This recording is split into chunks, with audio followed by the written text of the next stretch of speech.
আসসালামু আলাইকুম বন্ধুরা, স্বাগত জানাচ্ছি আমাদের চ্যানেল তাজ এগ্রো ফার্মে। বন্ধুরা, আবার একটি নতুন ভিডিও নিয়ে চলে আসলাম আপনাদের সামনে।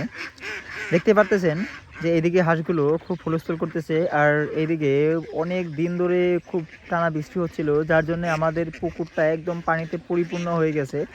আর সবথেকে বড় কথা হলো কি, যে আমাদের এই পুকুরে কিন্তু অনেক ধরনের এই আপনার যে মেটুকা বা টাগুই কাপ পানা বা কচুরিপানা যে যাই বলেন না কেন, ভর্তি হয়ে গেছে, যার জন্য হাঁসগুলো কিন্তু খুব ভালোভাবে সাঁতার কাটতে পারছে না।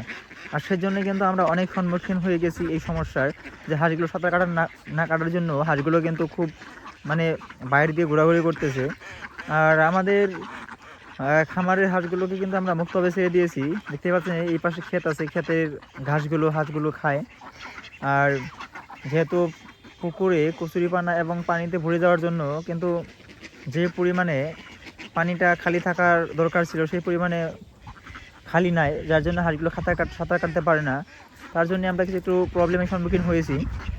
আর আমাদের এই জায়গায় কিন্তু অনেক দিন ধরে প্রতিনিয়ত বৃষ্টি হচ্ছে, যার জন্য কিন্তু খুব একটা অসুবিধা হচ্ছে। আপনাদের এরিয়াতে বা আপনাদের জায়গায় বৃষ্টির পরিমাণ কীরকম, বৃষ্টি হচ্ছে কি না সেটা একটু জানাবেন কমেন্ট সেকশনে। আর একটি কথা হলো যে যখন বৃষ্টি হয়, বৃষ্টি হলে কিন্তু খামারের হাঁসগুলো খুব একটি সমস্যার সৃষ্টি করে। এই যে এইদিকের পাশের মাটি যখন ভিজে যায়, সেই মাটিগুলো কিন্তু পরিপূর্ণভাবে কামড়ে কামড়ে উঠিয়ে খেয়ে ফেলে। দেখতে পাচ্ছেন কিছু হাঁস ভিতরে, কিছু হাঁস বাইরে। আমি একটা কাজ করব, যে হাঁসগুলোকে দেখেন আজকে কিন্তু খুব নোংরা করে রেখেছে, একদম খুবই নোংরা করে রেখেছে হাঁসগুলো। আমি আজকে সকালবেলা আজকে ফার্মে আমার আসা হয় নাই, খুব তাড়াহুড়া ছিল, ডিউটিতে চলে গিয়েছিলাম। হাঁসগুলো কিন্তু খুব দেখেন ভিতরের অবস্থা কিন্তু খুব খারাপ করে ফেলেছে। এরকম খারাপ অবস্থা আগে কখনো ফার্মে হয় নাই, কিন্তু আজকে এই প্রথম। কেননা হাঁসগুলোকে ছাড়ার পর এই দরজাটা বন্ধ করার খুবই প্রয়োজন, তা না হলে কিন্তু হাঁসগুলো খুব সমস্যার সৃষ্টি করে।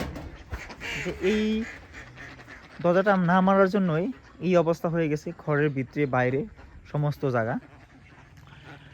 তো যারা হাঁস পালন করেন তারা একটু এইটা খেয়াল রাখবেন, যে হাঁসগুলো সবসময় কিন্তু পরিষ্কার জায়গায় রাখার চেষ্টা করবেন। আর সঙ্গে সঙ্গে রোজ যে জায়গায় হাঁসটা থাকে রাত্রিবেলায় সেই জায়গাটা পরিষ্কার রাখার চেষ্টা করবেন, তা নাহলে কিন্তু খুব সমস্যা হবে। তো বন্ধুরা, আজকে ভিডিও আমি এখানে শেষ করছি। দেখা হচ্ছে পরে কোনো ভিডিওতে। ততক্ষণ ভালো থাকুন, সুস্থ থাকুন। খোদা হাফিজ।